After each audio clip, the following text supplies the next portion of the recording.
সবাই কেমন আছো? আশা করছি সবাই ভালো আছো। আমার নতুন আরেকটা ব্লগ ভিডিও তোমাদের সকলকে স্বাগত জানিয়ে আজকের দিনটা শুরু করছি।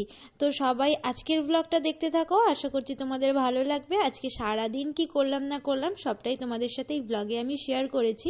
তো চলো ব্লগটা দেখতে থাকো আর আমি দিনটা শুরু করি। আজকে সকালবেলা ঘুম থেকে উঠেই ব্লগটা শুরু করেছি, তাই একদম সকাল থেকেই তোমাদের সাথে সবকিছু শেয়ার করব। পুরো ঘরটা এলোমেলো রয়েছে, কোনো ঘর সেরকম ভাবে গোছগাছ করা হয়নি। নিচের ঘরগুলো এখন একটু কম এলোমেলো থাকে, কারণ নিচে এখন আমরা রাতের বেলায় শুই না।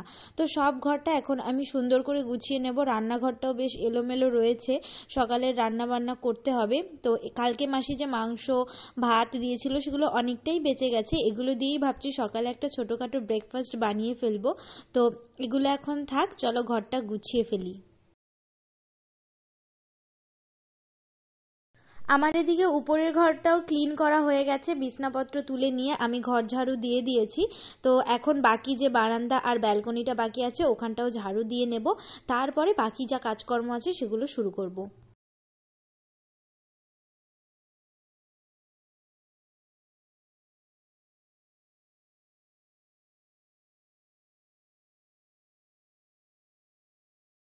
ব্যালকনিতে ফুল গাছগুলো আনার পরে একটা কাজ খুব ভালো হয়েছে, প্রত্যেকদিন সকালবেলা নিয়ম করে জল দেওয়া হয়। যে পিটুনিয়া গাছ দুটো আমি রানাঘাট থেকে এসেছিলাম, জাস্ট 1 আঙুল সাইজ ছিল, সেগুলো এখন বড় হয়ে ফুল দিয়েছে। আর দুটো কালারই আমাদের খুবই পছন্দের কালার ফুটেছে। আর মা বাবা এখন যাচ্ছে পাশের বাড়ি একটা ঠাকুমাদের বাড়ি, তো আমার একটা ঠাকুর দাদা মারা গেছে, তো সেই বাড়িতে কিছু ফল দিতে। তো চলো আমি এখন সকালের ব্রেকফাস্টটা বানিয়ে ফেলি। তো কালকের যে ভাত আর চিকেন ছিল সেগুলো দিয়ে আমি ভাজা ভাত করব। তোমরা কে কে খেয়েছো কিনা জানি না, বাট আমাদের এই খাবারটা খুব ভালো লাগে। তো ওটা দিয়ে আজকে সকালে ব্রেকফাস্ট বানাবো। আর দিদা কালকে ভিজে পিঠে দিয়ে গেছিলো, সেটাও সকালবেলায় খাওয়া হবে। সকালের খাওয়া দাওয়া সেরে নিয়ে এখন আমি মাছ কাটতে বসেছি। বাবা বাজার থেকে কিছু মাছ নিয়ে এসেছে। তো এটা হচ্ছে সামুদ্রিক খয়রা মাছ, আর ছিল কিছু মায়া মাছ। তো আমি মায়া মাছগুলো কাটিনি, জাস্ট এই খয়রা মাছগুলো কেটেই আমি আবার বই নিয়ে বসে পড়েছিলাম, সকাল থেকে পড়া হয়নি। তো এই মায়া মাছগুলো বাবা কেটে দিয়েছিল। তো মাছ টাছ কেটে নিয়ে সকালের পড়াশোনা সেরে বাবার ডিউটির যে ড্রেসগুলো ছিল সেগুলো ধুয়ে মেলে দিলাম, কারণ কালকেই যেহেতু বাবা বেরিয়ে পড়বে, তো আজকে আবার যদি ধুতে বেশি লেট হয়ে যায় ওগুলো আর শুকোবে না। তো এগুলোকে মেলে দিয়ে এখন আমি স্নানটা সেরে নেব, কারণ বেশ অনেকটাই বেলা হয়ে গেছে। আমার আবার একটু বেলা করে স্নান করলে ঠান্ডা লেগে যায়, সেই কারণে আমার স্নানটা সারা হয়ে গেছে। এখন জামা কাপড়গুলো মেলে দিয়ে পুজো করতে যাব। দুপুরবেলায় মা খুব একটা রান্না বান্না করেছিল না, কারণ মায়ের শরীরটা খুব একটা ভালো না। তো দিদা দাদু চলে এসেছে, এখানে আমি সবকিছু গুছিয়ে দিয়েছি, দিদা রান্না করছে। তো যে খয়রা মাছগুলো ছিল ওগুলো দিয়ে বেগুন দিয়ে ঝোল হবে, আর মায়া মাছগুলো ভাজা হবে। তো আমি সবকিছু এখানে রেডি করে দিয়েছি, এখন দিদা রান্না করছে। আর এই মাছ ভাজাগুলো খেতে আমার ভীষণ ভালো লাগছিল, যার কারণে আমি 6টা 7টা মাছ ভাজাই প্রায় খেয়ে নিয়েছি। তো এগুলো খেয়ে দিয়ে তারপরে দুপুরবেলা একটু শুয়েছিলাম। সন্ধ্যাবেলায় ধূপ দেখিয়ে আমি এখন চা নিয়ে বসেছি, যেহেতু পুরো ঘরে ধূপের ধোঁয়া, সেই কারণে একটু ভিডিওটার ক্যামেরাটা একটু ব্লার আসছে, তোমরা একটু ম্যানেজ করে নিও। তো আমি এখন চা খাচ্ছি, চা খেয়ে তারপরে বই নিয়ে বসবো, সন্ধ্যাবেলার পড়াশোনাটাও সেরে ফেলতে হবে। সন্ধ্যাবেলায় পড়াশোনা কমপ্লিট করার পর মা কিছু ছোলা ভিজিয়ে সিদ্ধ করে রেখেছিল, সাথে আলু সিদ্ধও করেছিল, সেগুলোকে আমি এখন মাখিয়ে নিচ্ছি। দিলাম পেঁয়াজ কুচি, এরপরে দেবো কিছু ধনিয়া পাতা, আর তার সাথে দিয়েছিলাম টমেটো। আর মা একটা ভাজা মশলা করে রেখেছিল, কি দিয়ে ভাজা মশলা করেছিল সেটা আমি জানি না।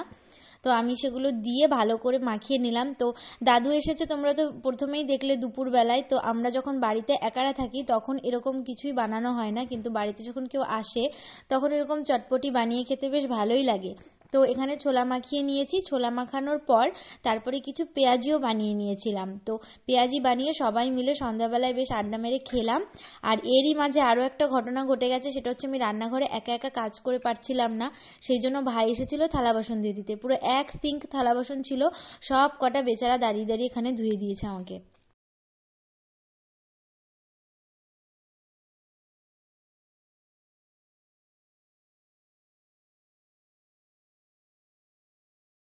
বাজার থেকে বাবা এনেছিল আজকে একটা বাঁধাকপি, যেটা পার্পেল কালার।